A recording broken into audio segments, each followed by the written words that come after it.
everyone! Welcome back to the second video of our Siargao travel escapade. We're still checked in at single Fin Siargao, and on day 5, we decided to DIY our land tour using a rented motorcycle. First stop was at the Coconut View Deck.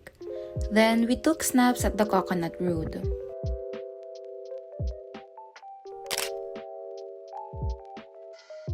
Next on the itinerary was in Maasin River, where we paid 30 pesos each for the entrance fee. A tour guide was required to come with us essentially for taking photos, so we just gave him a tip for his service. After Maasin, my husband taught me how to drive a motorbike. Since it was wide and not a single car was passing, I enjoyed driving until we reached Magpupungko rock pools. Entrance per head was 50 pesos and parking fee was 20 pesos for motorcycles.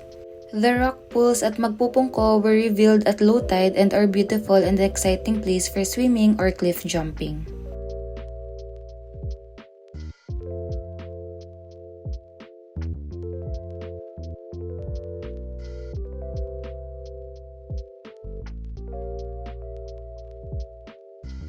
We went back to General Luna and ate at Bingwit. Look at those cute little pots full of rice.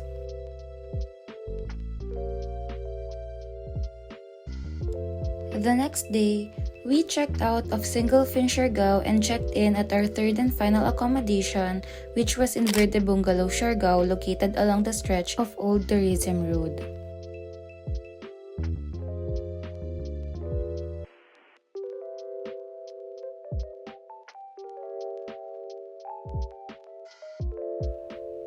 We stayed here for 3 nights at 1,600 pesos per night.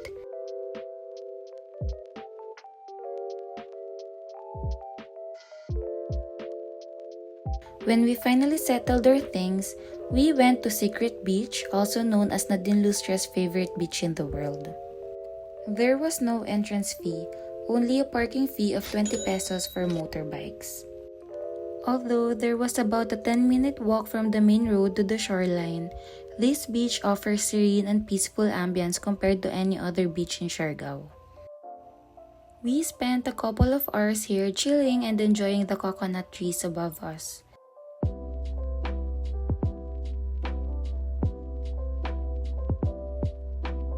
Before heading back, we stopped by the famous Halika Siargao, which offers the best artisan gelato in the island. For dinner, we just ate at my favorite carinderia, Corvada. On day 7, we went up north of Siargao still using a rented motorcycle. We drove for an hour until we reached Pacifico Beach, and boy, it did not disappoint. Entrance fee was only 20 pesos per pax, and we got to enjoy this paradise for as long as we wanted. It was totally worth it driving here, and I can say that this is my favorite spot in all of Siargao. After romanticizing Pacifico Beach, we drove to the far northern part of the island for Taktak Falls, but sadly it was closed during that time. We drove back and stopped by this beautiful scenery called Little Hawaii and took some amazing photos. Then, we headed to Trogon's Perch to eat lunch with an entrance fee of 500 pesos per pax. Entrance fee is consumable of food and drinks, but take note that the food here is much more expensive. You'll end up paying more than 500 pesos, so you need to make the most out of the view when you come here.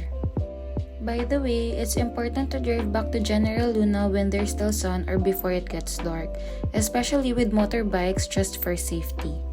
As soon as we arrived at the tourism road, I preferred eating this yummy shaka bowl at Sana Bowl before coming back to our accommodation. The following morning, we booked a wakeboarding session at Wakepark, Siargao. We paid 1,000 pesos per person for a 1-hour session. The place was good and it was a great experience. Wakeboarding was more difficult than surfing, that our bodies ached and got sore, but as first-timers, it was lots of fun. We went back to Verde Bungalows and rested our burning bodies for a while. Then, we went out to buy pasalubongs before having our dinner at Trattoria Altrove. I don't know if I pronounced that right.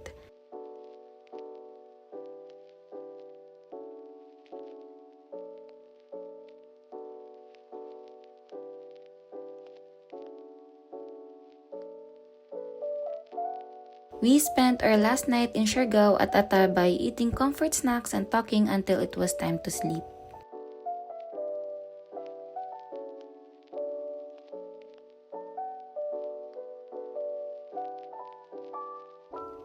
On day 9 and our last day on the island, we ate our breakfast early at 4:20 Siargao. Then we strolled around, breathing in this haven of a paradise until it was time for lunch and we ate at Kanin Baboy. We went back to our accommodation and prepared all of our things for checkout. We were picked up by our van transfer to the airport and paid 300 pesos per head. Then we boarded the next flight back to reality. Well, this ends our Siargao trip, everyone. We hope you enjoyed it as much as we did. See you guys on our next video. Bye!